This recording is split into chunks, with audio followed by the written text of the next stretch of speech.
200 agents à l'ARS, une bonne soixantaine de cadres.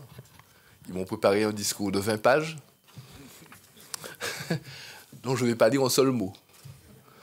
Je vais juste vous prendre 5 minutes, parce que je pense que j'ai cru comprendre qu'il y a eu des échanges considérables, d'une intelligence telle que je suis tout à fait content de ne pas avoir été là toute la journée, parce que j'aurais compris que 10% de tout ce qui a été dit. Surtout quand j'ai lu les équations du cher docteur Midawi. Bon, bref, donc, enfin, l'essentiel m'a été quand même rapporté, même à distance. Et je voudrais dire juste quelques petits mots.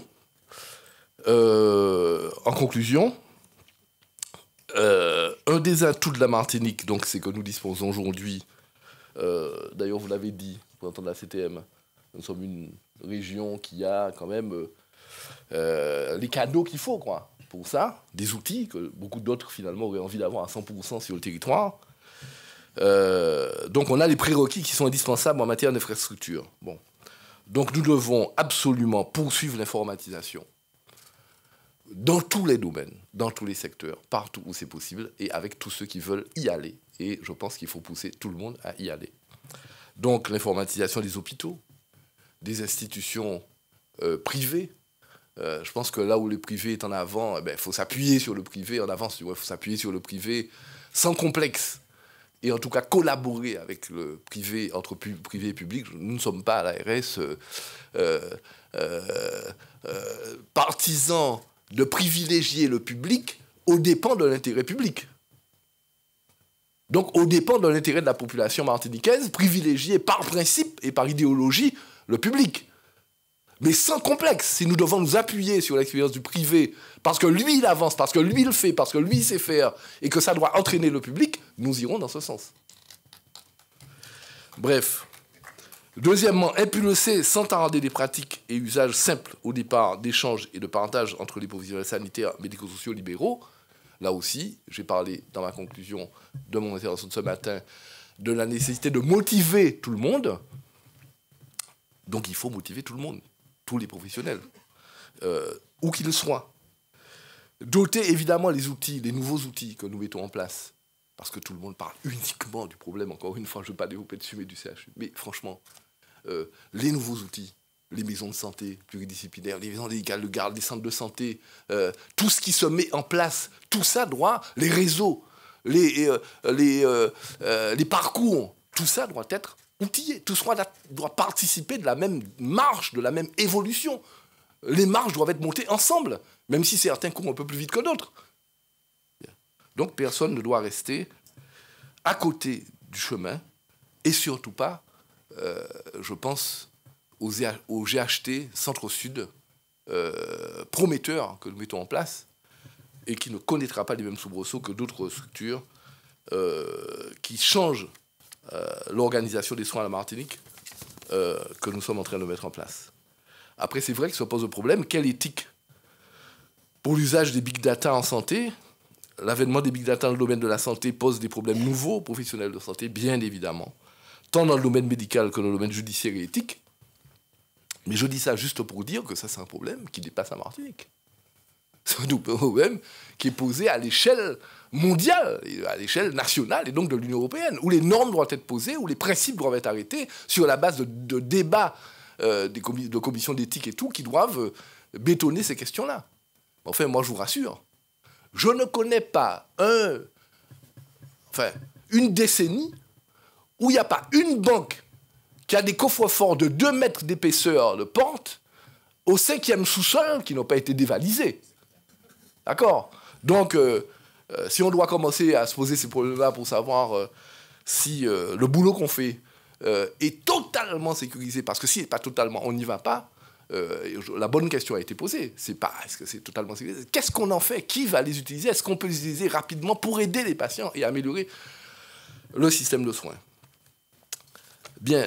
Ensuite, je veux rappeler simplement, un petit chapitre de ma petite intervention, qu'il nous faut tenir ensemble et durablement tous les maillons du dispositif Il nous faut devenir co-acteurs dans cette mutation qui est nécessaire au service du système de santé, encore une fois, aujourd'hui et pas demain.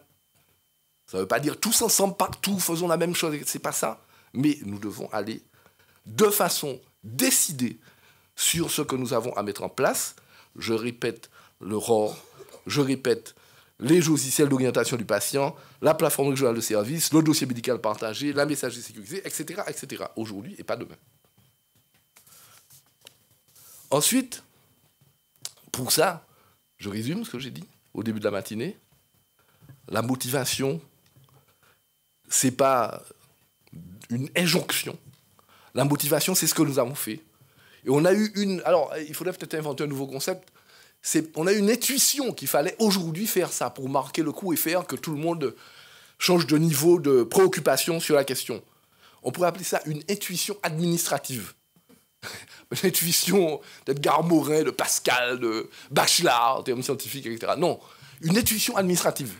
Et si tous on partage la même intuition, que c'est un passage obligé, mais déterminant, je pense qu'on réussira. Parce que quand même, la Martinique, ce petit pays merdique de 80 km de long, 30 de large, 400 000 personnes qui se prend pour le centre du monde, eh bien, si on se dit, on est petit, on a plein d'inconvénients, mais ces petits inconvénients, ces grands inconvénients, on peut les transformer en avantages, parce qu'on se connaît tous, on travaille tous ensemble, on se voit tout le temps, etc. Si on peut se motiver ensemble et y aller ensemble, on va changer nos handicaps en avantages.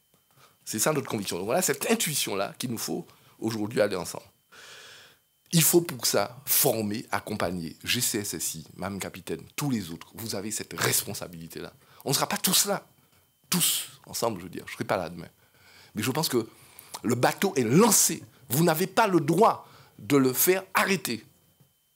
Donc la formation, la motivation du personnel, avec l'aide de l'ASIP, de l'ANAP, qui sont déterminés à nous aider, si j'ai bien compris, et qui sont même missionnés avec l'IGAS pour accompagner les institutions de la Martinique, notamment principales de Fort-de-France et de la Martinique et de la Guadeloupe, pour les 3 ans qui viennent. Ensuite, j'ai dit qu'il ne faut pas que ce soit de la déclaration. Il faut que nous formalisions les choses. On est dans la vraie vie.